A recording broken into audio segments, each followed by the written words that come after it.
ئەمە چار طریقەمان هەیە. چار طریقەمان هەیە کە دێنێ مهرەبانی لۆ خۆ زەعیفکردن، یعنی یارمەتی دەدا زەعیف دەکرد.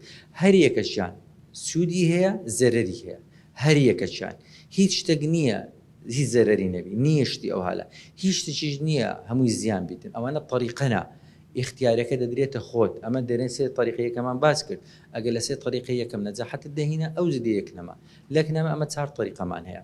طریقەی دوانی بە عملیاتە، دوانی بەبێ عملیاتە. ئەو دوێ بەبێ عملیاتە پێی دەرێن باڵۆن. باڵۆن دوو نەوع باڵۆنمان هەیە، باڵۆنی زیرەکمان هەیە و باڵۆنی ئاساییمان هەیە.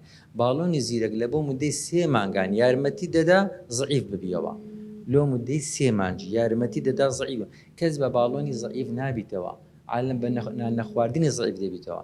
باڵۆنی ئاسایی لۆ 6 مانگی یارمەتی دەدا زەعیف ببیەوە، یارمەتی دەدا، یعنی بە باڵۆنی زەعیف نابیەوە، یارمەتی دەدا زەعیف ببیەوە. وەکو ئەوەیە پاتری سیارەکەت ئیش ناکە لادەی پێشانەوە بوو خەڵک پاری پێوە دەنا، خۆ بۆ پاردانەی ناڕوە، بەزەوە پاردانەی سلفی یارمەتی دەدا، یارمەتی دەدا ڕجاءن جوان تێ بکەن.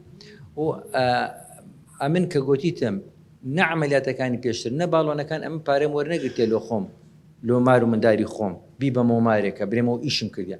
ئەمن ئیشم زۆرە، مەزدەری داهاتم زۆرە، ئەوەم کردیتە خێر. ئەمن باڵۆن و مەعیدە بڕینم کردیتە خێر هەر لە ئەوەلیەوە. ئەو ئیسعافی ئێستا لە خستخانەی مهرەبانی خزمەتی خەڵکی دەکا بە پارەی ئەو عملیاتانە بوو کە ساڵی یەکەم کڕی. ساڵی دووەمیش حسابات دەزانیتن هەستم خزمەتی کارمەندەکانم پێ کرد. یعنی ئەمن زیاد هەر ساڵێک 5 دەفتەرم کردیتە خێر لە ناو خستخانەی مهرەبانی.